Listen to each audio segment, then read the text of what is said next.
Hello and welcome to What the Fact, a show dedicated to bringing you the truth in U.S. politics. I'm Katie and this is Aaron. We've obviously been following the Democratic presidential contest, the primary, to see who takes on Donald Trump in November. If you watch cable news or you read the newspaper, we talk a lot about votes. But in reality, who's going to win, most likely Joe Biden or Bernie Sanders, is going to come down to delegates and not votes. So here to explain how the delegate system works is Newsy. 14 states, 1 U.S. territory, and Democrats around the world voted on Super Tuesday. With those primaries complete, you can measure the success or failure of each candidate's campaign by their delegates. Similar to how the Electoral College officially elects the president, National Convention delegates officially elect party nominees. Each delegate is a person who physically attends the convention and casts a vote. In 2020, the Democrats have 3,979 pledged delegates up for grabs. All the candidates running for the nomination are really after these people. Once they're awarded to a specific candidate, the delegates aren't required to vote for them at the convention, but they typically do. So how do candidates win these key pledged delegates? They do that by having at least 15% support in primary contests. But that 15% is calculated at the state level and the district level. So just because a candidate gets less than 15% of the vote statewide doesn't mean they're completely shut out of that state's delegates. They can still win some if they reach the 15% threshold in individual districts. Delegate totals are tracked throughout the primary season, but the vote happens at the national convention. On the first ballot, a candidate needs 1,991 votes from pledged delegates to win. If no one gets a majority on the first ballot, they vote again, and that's when super-delegates get in the mix. Super-delegates are party leaders and elected officials, and they can vote for whoever they want. There will likely be 771 of them in 2020. So, to win the nomination on the second or any subsequent ballot, a candidate needs 2,375.5 votes. That number is not rounded up because some super-delegates only get a half vote. The Democratic National Convention is set for July 13th through 16th in Milwaukee.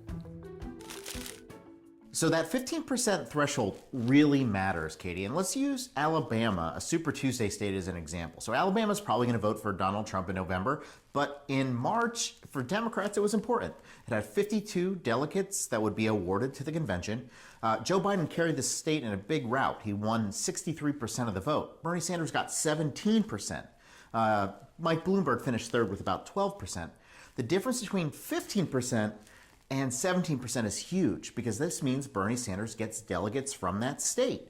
Then they're also going to go down and look at the congressional districts within Alabama and see who qualifies for additional delegates. So while Joe Biden won by 40 percentage points, the actual delegate split might not be as wide. Okay, so Aaron, let's take it back a step further, although that example is very helpful. Thank you. Why are we so curious about delegates? Has this really been an issue when it comes around to the convention in July? Well, in recent years, we've always talked about it being an issue. Obviously, in 2016, Hillary Clinton and Bernie Sanders went to the end. Bernie Sanders did not concede that election.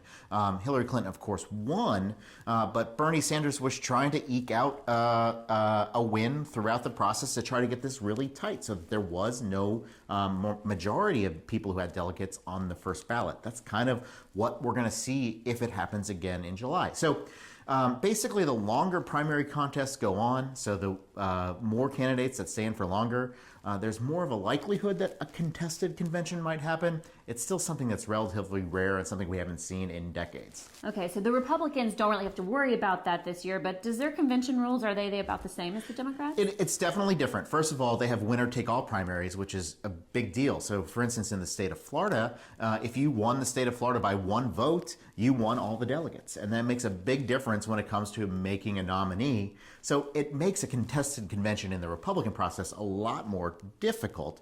In addition, they do have superdelegates like the Democrats, but they act a little differently. They're kind of required to vote for whoever their state voted for. Okay, speaking of superdelegates, really quickly, Bernie Sanders, not really a fan in the past, right? No, because he's the outsider, the revolutionary, as he describes himself. And so the superdelegates are party members.